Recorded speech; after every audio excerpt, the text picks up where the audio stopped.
Hey guys, so today I have 5 new sovereigns to show you. Yeah, there is 5 there. There are 4 young Victoria sovereigns with George and the Dragon, like so, and there is 1 shield back, like so.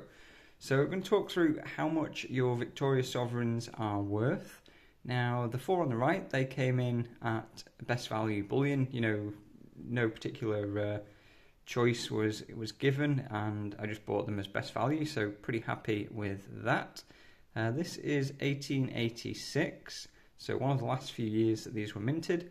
There is a little bit of wear there. You can see a bit of wear on the dragon's belly, a little bit on the rider's head, but it's not a terrible condition. There's no major sort of damage to it.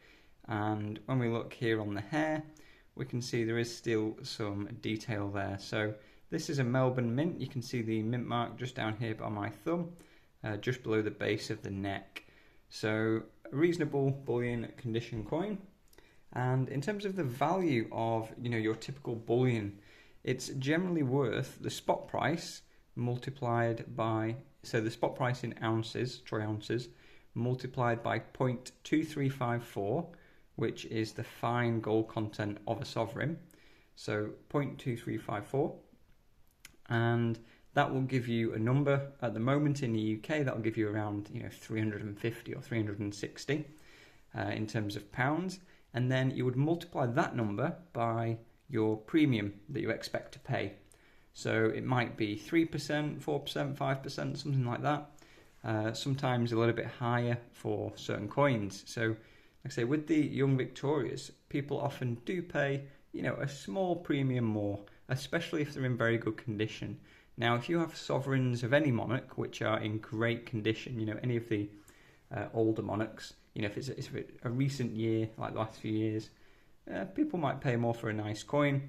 But if you've got, older sovereigns like young Victorias or anything like that, even Georges, Edwards, if they're in very nice condition, you will be able to get a little bit of premium on the second-hand market perhaps.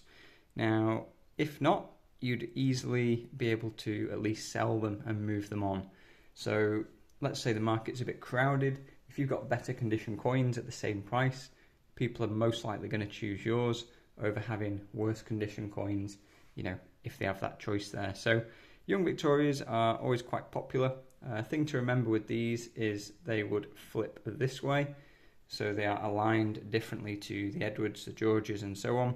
And again, reasonable bullion condition, another Melbourne mint, this one. And we'll go on to the shield next, actually. So this shield I paid a little bit of premium for, which is typical of shields. It's got a die number down there just above the centre middle rows and below the shield. Now, with this, it does have like a bit of a luster to it. This is a pretty nice condition, actually, by the looks of it. You can see the sort of luster, the reflection there. So very happy with that. There's no major damage. There's a tiny little nick there in the corner, just near the F. And again, we will flip it this way.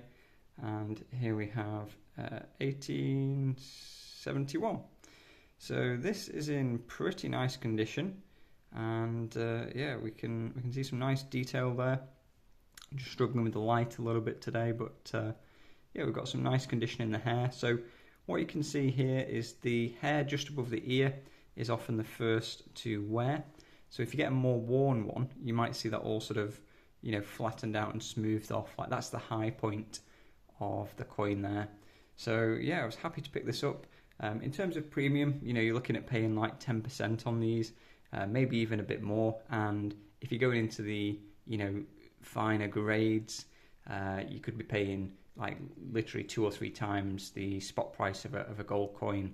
So if you've got yourself a nice shield, or even just a very nice conditioned Victoria, and you can't see any marks or scratches or anything like that, then you're probably onto a bit of a winner if you paid the bullion sort of going rate. Now I'll just throw that over there. Anyway, let's get rid of that. We'll have a look at another one. So you see this one is, again, not too bad. It's another Melbourne mint mark, and there's a tiny bit of wear just above the ear, but again, nothing too bad. Pretty acceptable for just, your bullion condition. This is 1886 again. I think we had 1886 before. Yeah, I've got two 1886s, just by chance.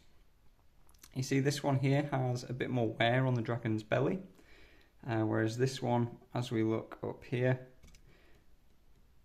there we go, there is a little bit of wear again, but the rider's head has a bit more detail there, I think. So again, just two, bullion condition, and the final one is another 1886. Three 1886s, okay. Sometimes you get different dates, sometimes you get the same date, just confused me there. I thought I'd pick the same coin up. But yeah, we have three 1886s. So I might just check and see if there's anything, about that day to look out for. Oh, this is a different mint mark. So you see below the base of the neck there, this one has an S for Sydney. So there is a bit more wear on this one. Let me just get the other one to compare it with. That is it. Okay, so we've got the M on the right, the S on the left. And you can see just above the ear on the left hand side there's a bit more wear than the one on the right. So yeah, both similar bullion condition. Interesting to have the two different mint marks. Some mint marks are very rare and some dates are more rare than others. So when you're having a look, have a look at the mintage, see how many of these were minted, and then just see if the mint mark is particularly common or not. And you can also look very, very closely at the lettering. So some of the Victorian coins, they have different errors and rarities and things like that. And if you really want to go down the rabbit hole, you can get some very detailed photos, or get your magnifying glass out and have a real close look and just see if there's anything interesting there. So some things to look out for, like some of the letters where they've perhaps done the letter and then they've gone over it with another letter, or similar with the digits in the date, things like that. And then also another thing to look for is like if there's any just interesting aspects about the coin. So these bullion condition to me, nice enough, but we'll just pop them in a tube. And the shield, yeah, happy with that. I think this was 1871, wasn't it? From memory, I think this is like a really common date. I think for some reason I have many duplicates of 1871 and 1853. I think they've got like 10 of these dates, 1871. So it might make an interesting video to compare numerous sovereigns of the same date actually, and something I'll try and get together in future. So I hope you enjoyed the video. Let me know what you think. And yeah, to answer the question, you would pay perhaps a little bit of a premium for some very nice condition coins. Again, if you're going into the numismatic and collector market and potential grading candidates, you could be looking at hundreds of pounds over the spot price. If you're just buying bullion coins at bullion price and they've got average wear, you might get a little tickle more from the private market.